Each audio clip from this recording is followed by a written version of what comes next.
ដាក់មកឈ្មោះ database UTI 8 general CI ណាហើយ create អញ្ចឹងនៅក្នុងនេះ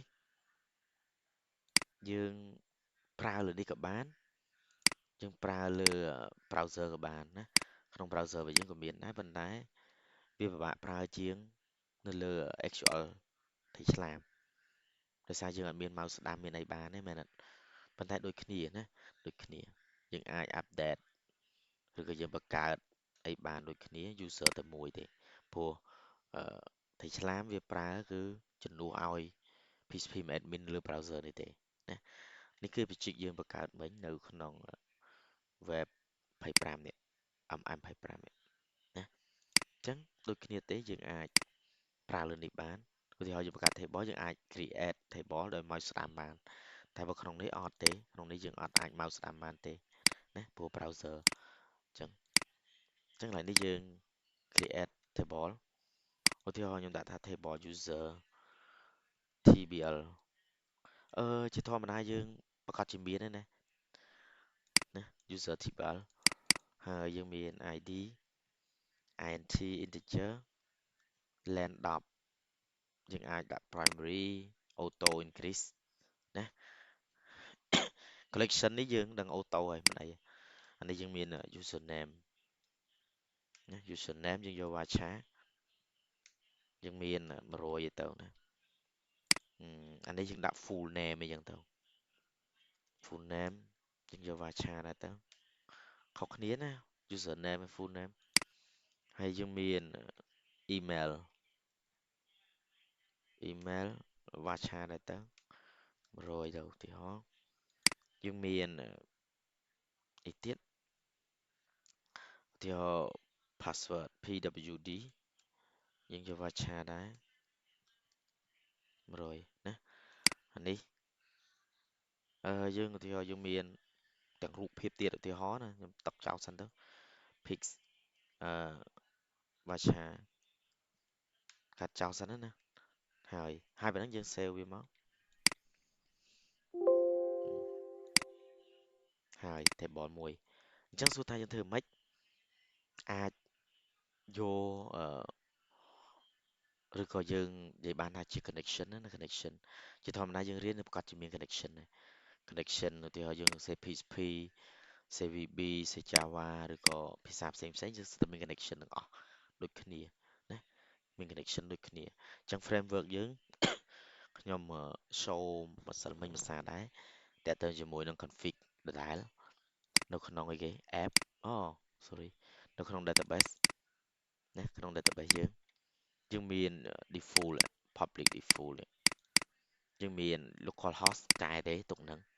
កន្លែង localhost ពេលដែលយើង hosting បើយើងប្រើ domain របស់យើងណាតែឥឡូវយើងអត់មានប្រើទេយើងនៅក្នុង local ណា username របស់យើងបើយើងអត់មានបានកើតទេបានន័យថា root auto ហើយណាពេលយើង log ចូលហើយនេះពេលយើង log ចូលចំណាំពេលយើង log ចូលមិញគឺវាចេញអីគេ root នេះពេលយើង log ចូលហើយនេះមិញឧទាហរណ៍ខ្ញុំ log ភាសាទៀតឲ្យមើលនេះវាចូល auto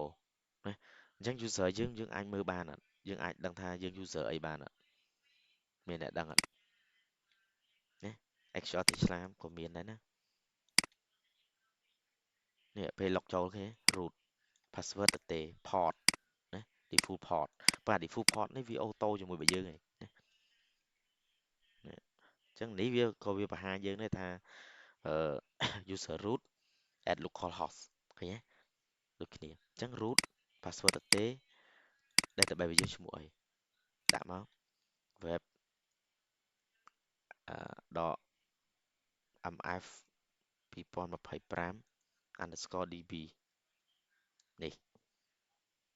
អានេះ port វា auto ណា general CI តែទៅជាមួយនឹង UTM 8មាន auto ដែរណាអញ្ចឹងតែប៉ុណ្ណឹងបានន័យថាពេលដែលយើងបើក system យើងនេះពេលយើងបើក system នេះយើងបានន័យថា project យើងនឹងមាន database ហើយ config គេយើង config ចឹងហើយមាន database ហើយណាគ្រាន់តែថា database ហ្នឹងចង់ឲ្យ table ណា run ណា table ណាទៅណា អាហ្នឹងអាស្រ័យទៅលើយើងទៀតហើយយើងទៅបង្កើតដូចយើងបង្កើត table មួយទៀតចឹងដែលបើយើងគិតទៅដូច table សព្វនិមិត្តមួយចឹងណានៅលើ system របស់យើង run system មកបើក system មកមាន table សព្វនិមិត្តនឹងមួយសម្រាប់ store ជំនួសឲ្យ database របស់យើងមកគឺវាទាញអូតូទៅមកតោះណា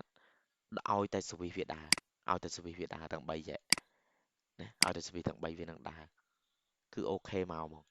តោះណាអញ្ចឹងនៅក្នុង model នេះយើងត្រូវតែ new model ឲ្យវា user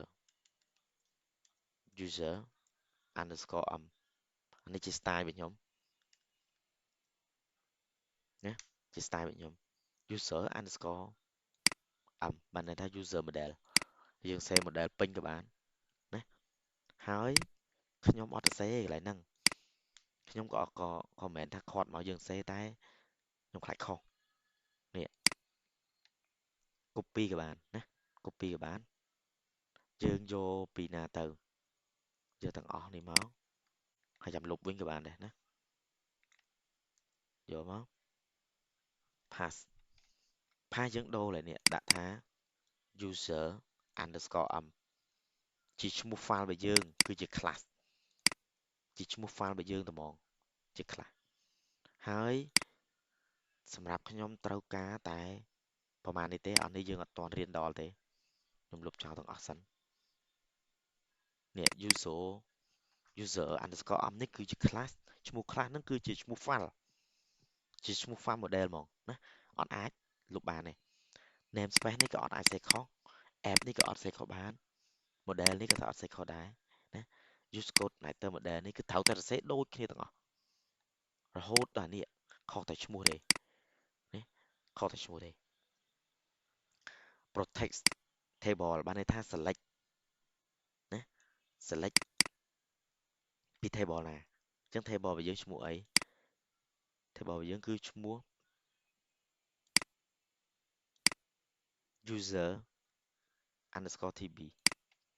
tbl ណា ID ជា primary ដូចគ្នាមួយរបស់យើង allow field យើងមាន field អីខ្លះ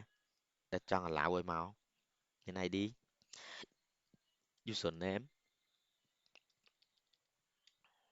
ជាក់ស្ដែងរបស់យើងណាមើលជាក់ស្ដែងរបស់យើងអត់ចេះសរសេរទេ username full name email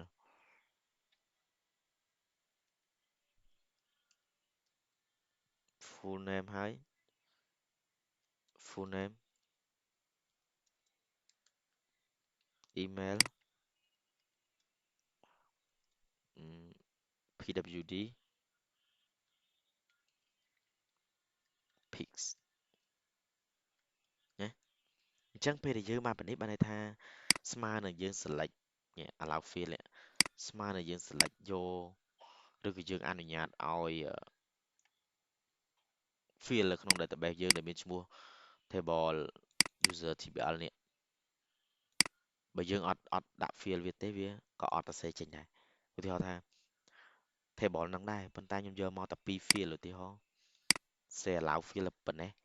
អញ្ចឹងអស់នេះក៏យើងអត់អាចយកមក process ទៅ say insert update delete តាមរយៈ class មួយនឹងបានដែរតែហ្នឹងណាបើយើងយក class ហ្នឹងទៅប្រើអូខេបានប៉ុន្តែ field ដែល allow គឺទៅតាមវាណាអញ្ចឹងពេលដែលយើងបានប៉ុណ្ណឹង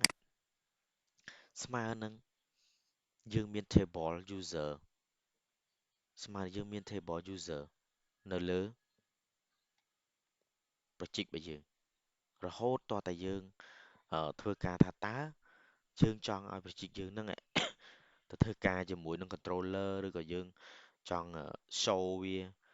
ជាតារាងឬក៏ insert update delete ដែលយើងចង់ធ្វើ statement មួយវាហ្នឹងកន្លែងណាធ្វើនៅណាទៀតណាអញ្ចឹងបើយើងចង់ធ្វើជាធម្មតាគឺ controller ជាអ្នកភ្ជាប់ឲ្យយើងដំណើរការឧទាហរណ៍ថាយើងចង់អឺធ្វើការ insert ឧទាហរណ៍អញ្ចឹងកាលណា insert យើងឃើញនេះឧទាហរណ៍ form ចេះ insert update delete អីហ្នឹងនៅលើ form យើងនេះដែល form យើងនេះយើងស្គាល់ថាវាជា view ដែល show មកហ្នឹងគឺជា view អញ្ចឹងដើម្បីឲ្យ database ដែលអាចធ្វើការជាមួយ view យើងបានគឺទាមទារឲ្យឆ្លងកាត់ controller របស់យើងនេះតែ controller យើងហៅ table ឡើងមកនៅណាបញ្ជាធ្វើអីណាឲ្យវា view ធ្វើការអីជាមួយនឹង model ហ្នឹងអាហ្នឹងបានណាអញ្ចឹងដាច់ខាតត្រូវតែ import ចូលមកនេះទៀតណា import ចូលមកទៀតអញ្ចឹងអានេះយើងឲ្យ stop បន្តិចហ្នឹងសិនទៅ